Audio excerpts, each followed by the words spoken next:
This is Tales of Swordfall.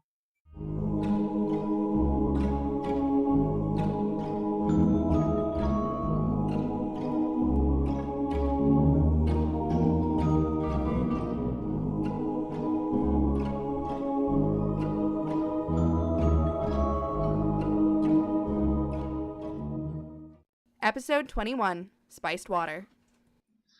So you race toward these tents. You don't know how Berta is keeping up the speed, but she is being tremendously fast for you. As she's going up this hill, going toward all these many tents. It seems like each hill has about 20-30 tents, and it looks like there's multiple families sharing tents. And upon approaching the tents, Norik is going to look for anyone to ask and say, has anyone seen the vault spurs? Anyone? Give me an investigation. I'll give you the investigation here. Ooh, not much. That's a little bit below average. Yeah. Perception. Give me a perception too. Oh, perception, yeah. Perception. Whoa. Wow. Yeah, you start looking at all the faces, all of it, all the, places. It's a mad world right now. So you start looking at these tents. The first one, you don't really recognize anyone in it. But you can tell that each flag kind of has a banner of each town they're actually from. So those who can't really read it will at least be like, oh yeah, that's my town's little banner. I should go here. And, all right, so is the Long Barrow flag flying somewhere? Oh yeah, there's multiple tents with the Long Barrow one, so your search is a little bit more confined. Mm-hmm. And you finally see it. You get up to them, start shouting into the tent. Yeah. I'm looking for the vault spurs. Has anyone seen the vault spurs? And you first, it doesn't occur to you. How long has it been since you've seen your family? Oh, geez. Hold on one moment. How old is... I thought you said 8 years or something when I asked. No, it's been more than that. Let's see. I think he left when he was about 16. And now you're 50 something? 53? Yeah, that's been quite a while. That's been over 40 years? Over 30 at least. Yeah, over 30 years. Yeah. It doesn't occur to you at first, but a man stands up, white hair, getting a little wrinkly, looks like he's past midlife. And slowly your mind starts to recognize him as your dad. And Norik's gonna climb down off of Herberta and sort of slowly walk over, still trying to comprehend and because it's been so long and he looks so different.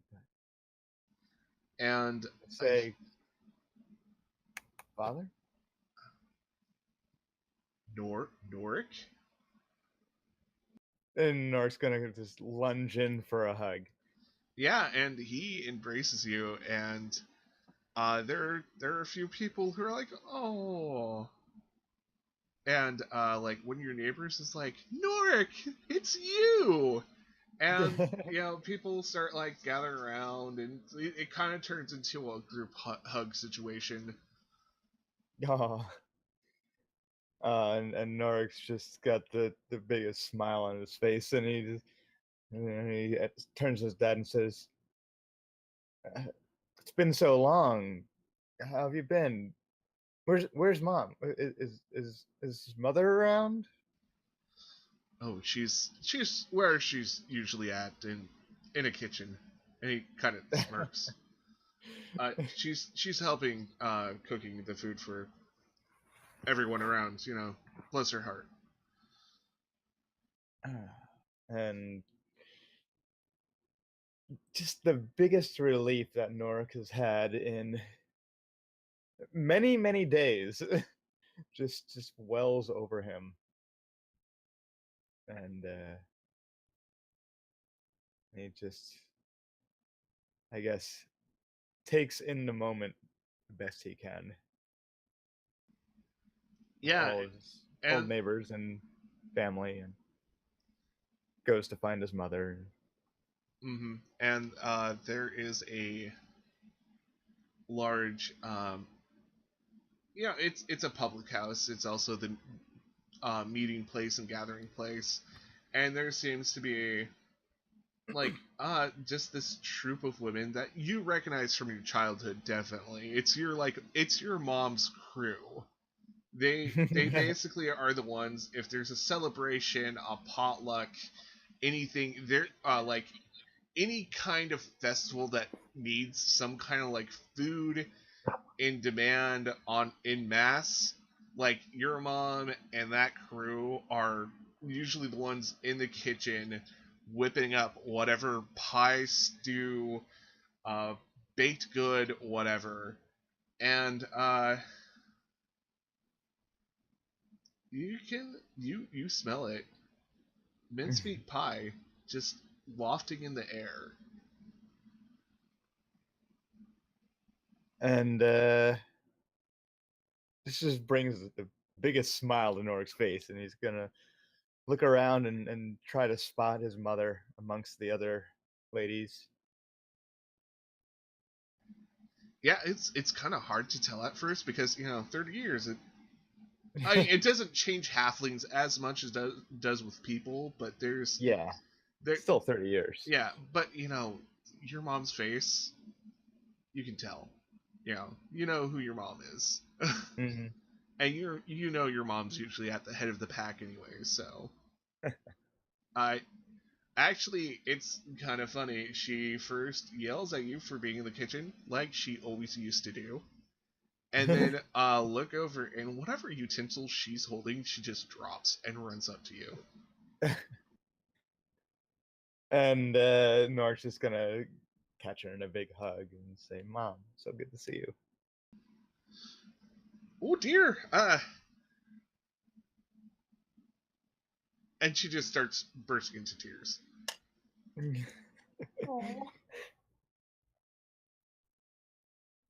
Hey, look, everyone! I'm not a complete asshole while I'm GMing. Woo! Yeah, I was almost half expecting and your parents are dead. Your parents and your sister and your dog. And this is when Norik became Batman. Yeah, it's no fun if it's not in front of you, right? Oh, wow. Oh. Oh wow. Imagine Bruce Wayne wouldn't have been Batman if he's like, yeah, your parents got shot in an alley. Like, oh, I'm heartbroken. Yeah, he'd be like, oh no, Alfred, take care of me. Yeah. Not like, Mom, Dad, no. I couldn't stop the killer. Because you were weak. So anyway, I would say there is general jovialness en masse, and yeah. Yeah, I mean, before you know it, you have like a fresh mincemeat pie, and there's at least like 30 women telling you to like sit down and eat. You look like you've been starved, and one comments how you look like you haven't slept in days. And you're basically you walked into a den of moms, and now you are just being bombarded with like, oh, you haven't been eating, or oh, you haven't been sleeping. Oh, here's a glass of water. You should drink this and stay hydrated. And Nark's gonna look at that mince pie and poke at the crust a little bit. That crust that he always used to be picky about and kind of try and pick past. And he's gonna look up at his mom and then just gonna smile and just dig in and munch down the crust before he gets to the inside, which is what he really likes. And she smirks at you and just kind of comments, "You look like you were half expecting me dead." And she laughs as as a joke, because apparently your mom has a dark sense of humor. And Norik's gonna kind of chuckle a little bit and kind of it's been a long few days. Well, it's been a long 30 years, and she just smiles. Yeah. Well, there will be time to catch up. But first, let's get you fed. Let's get you rested. You've been riding a mule. Let's get you bathed. And she starts kind of hovering around, talking to people, pointing at Norik. You can And tell. Norik's gonna say when she mentions riding the mule, he's gonna say, "That's Herberta, and she should get the utmost respect."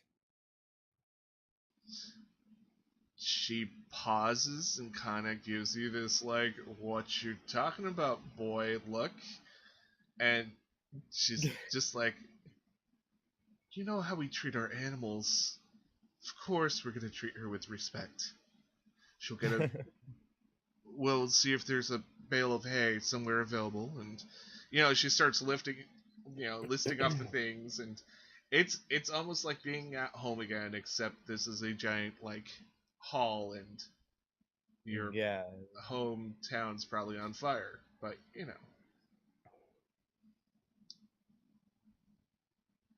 Anyways, we go from this happy scene back to Tyrker and Rayan. Okay.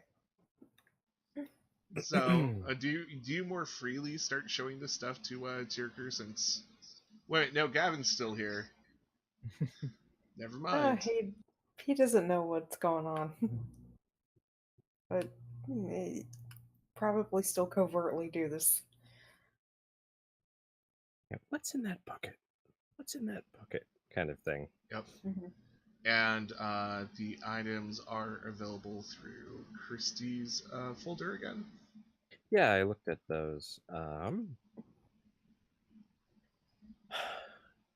You know what would be really funny is if we took that vial, the gold one, and gave it to Gavin.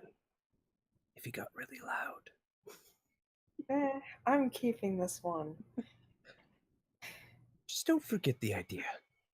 I won't. And I just kind of whisper in. Not to mention, someone told me that I might need to use this for something. Someone. You know. Not Mr. Tangle, though. Mm-hmm. Okay. And what he said, he wanted me to put this in the water. And I'm assuming, show me that vial again. Yeah. Which water? And wasn't it like the refugee, like their stock water or whatnot, Paul? Yeah, it was the stock water the refugees were getting. Mm-hmm. Stock water at the refugee And camp. are you going to do it? Well, part of me is kind of curious to see what happens. So any voice you can't see talks to you. And you're like, yeah, let's try that. I'm just curious. It's not poisonous. I'm going to remember never to give you any drugs. That's And he just starts probably a wise snickering. decision. He just starts snickering. I'm not going to stop you. Just don't pour the whole thing in. All right, off I go. And then I just like slowly walk by waving, just like, okay. So you're heading to the refugee camp now? Oh, yeah. All I'm right. doing this. So, you guys see the refugee camps on top of the hills. It looks very un-halfling-like if you guys have ever been in a halfling village, which I I don't think... hate to be frustrating, but I would be trying to head to the, like, kind of to the town, the flaming town, past the refugee camp. you I have don't know if you have to go through this town through to the get... refugee. Yeah. Okay, cool, good. It's Good like... planning. Yep. So, to just set things up, Bramby Clearing is where basically all the roads from all the smaller towns around the lake actually go through. So essentially, you have to travel through this town to get to the towns that are on fire, and all the towns that are on fire are like, 3 hours away. So, you've been walking. It's what, mid? It's about afternoon now, actually, if I think about it. So, yeah, it's been a long day for you guys. Yeah, so you guys can see like the cute little like doors in the hillside with they probably have like little like front door patios, which some have potted plants and stuff. And the white tents on top of the hills just look very out of place.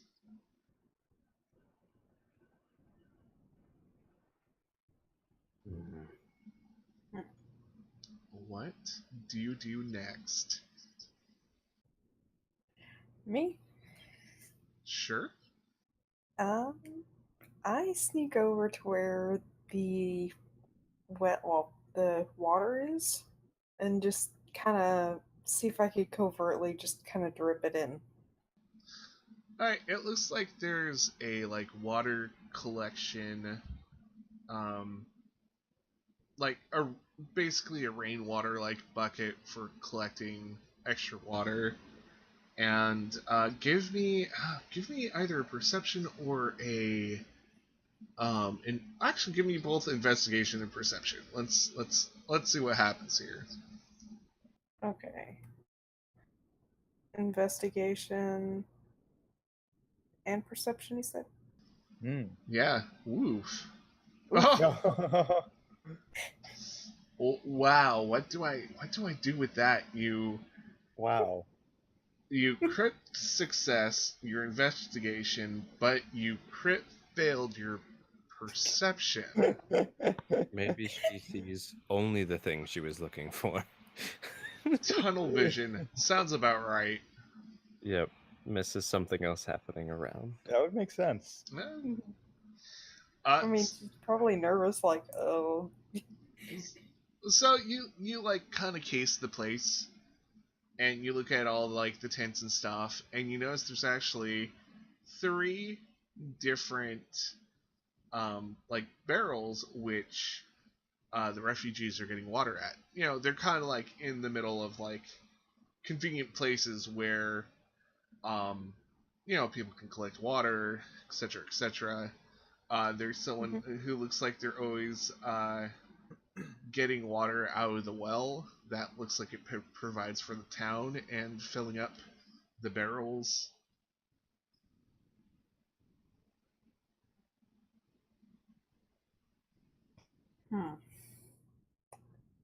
How do I do this? Well, I mean, you do have so many drops in there. Yeah.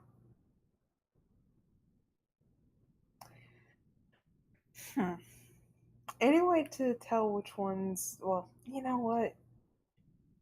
Any way to tell which one's the one, like, I'm supposed to? Or Well, you were given 2 names. Thank you for listening to Tales of Swordfall.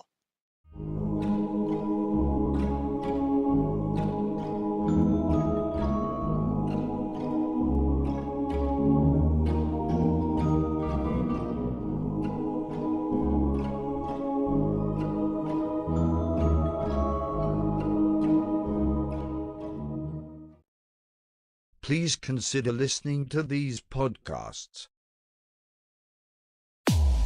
A long, long time ago, in a land far away named Phylor, there were 4 legendary adventurers. We are the Adventurers 4, renowned across the land. Using their cunning and strength, the party defeats many monsters and saves many lives. Nick takes a fairy blade and stabs it into his other eyeball. Oh my god! Can you go jump on my back? Do I cast Expeditious Retreat? Yeah. Can Bob roll a d20 for me? I don't like that. I don't like how you ask that. D20 business. What if I rolled a 1? What if I told you I just rolled a 1? Come and join us weekly at How the Quest Was Won. Found anywhere where podcasts are located. Purchase not necessary. No real magic was used in the making of this podcast.